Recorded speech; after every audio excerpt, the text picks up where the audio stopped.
Hey guys, how you doing? Coach Mitch here. Do you think you're ready for the Secret Service super interview? I will probably bet my 7 years of training that you're not. So what do I mean by that? Well, let's get to the first question. They typically are going to ask you, why do you want to be in the Secret Service? What is it about us that you want to join? And here's what I hear a lot of times in my coaching program. The first thing I hear from people is like, I want to serve my country. I want to be in law enforcement. Mundane, boring, tells me nothing and will tell them nothing. People who answer questions like that in front of this interview panel, they're put at the bottom of the list. I know, at the very bottom. What are they asking you? Why do you want to join Secret Service? Well, so first of all, what does Secret Service do? First thing you understand, what do they do?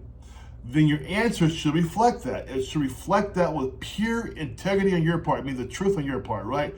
So you want to do what? I want to be part of the protective mission. I want to be part of investigations. I want to be in a culture that has no margin for error. Things like that. You want to sound like you are already understanding what the mission is, and therefore they will get behind you if you answer a question to that extent, right? Now, Coach Mitch, am I saying this the right way?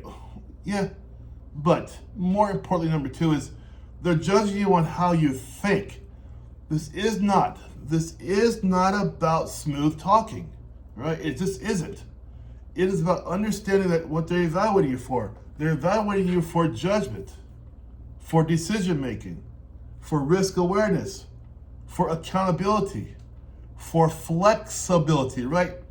And they don't want to hear this weak logic behind your confident answer. Yeah, you may sound great, but I tell you what, like in my program, I am going to start to hammer you after you give me the answer onto why that is, and so on and so forth.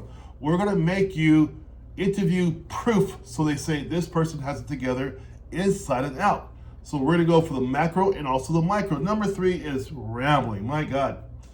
A lot of you guys are thinking these long answers are stronger answers, and that's wrong.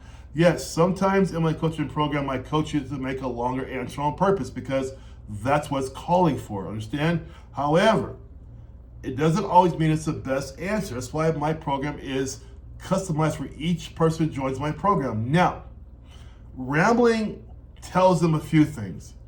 You're lacking the control, right? It tells them you have weak communication, right? It tells them you have no clear thinking under pressure. My strong candidates, which I teach all of you how to be, are candidates that are concise and deliberate and focused. These people, my clients, are the ones who stand out because that's how they deliver the answers to this interview panel. They're concise. That's what it's all about. At this point here, guys, I want to tell you right now, I know the ACE will be here May 14th. Yes, you have time to still join. People ask me all the time, can I still join? Yes, you can. All right? Down below, description, get to my calendar. I'll show you guys how to do this. This is serious business. Don't walk in there without any kind of help. Not me, somebody else, I don't care. Get help before you walk in there, though, okay? Number four is this. They do expect accountability. So you're going to have questions, like you will for me, about accountability, right? So I'm going to ask you questions about mistakes, conflict, or criticism. What they don't want to hear, which I get about once a month, is, gee, I never had any real struggles, or I never blame others. And here, when I'm asking you about criticism, is because I want you to tell me in the most direct way, the most honest way, own it. I want you to own whatever you've done. Therefore, it makes you open to criticism. Number two, in the answer you give me, I'm going to ask you another question to see if you have shown any growth since you were critiqued, right? If you show me animosity and irritation about being critiqued, then I know you're not mature. They want to have emotional maturity in the answer.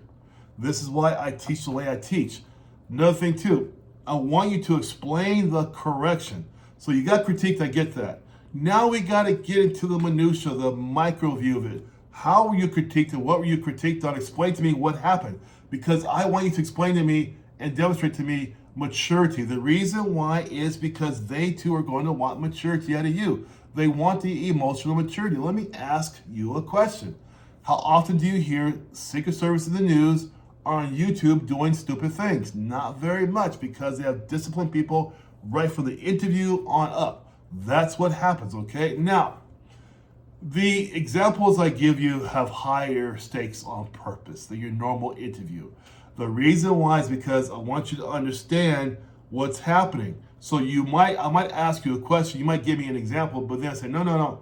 We're gonna dig down deep and get some more examples because I got to have the higher stakes.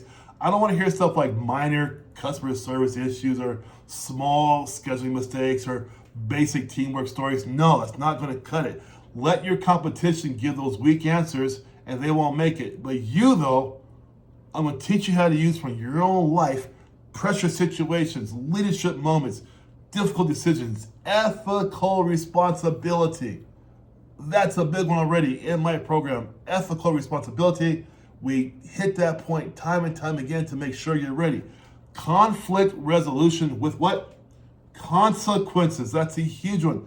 They want to see, as I do, how do you operate? This is what it's all about, you guys. We want to see how you operate.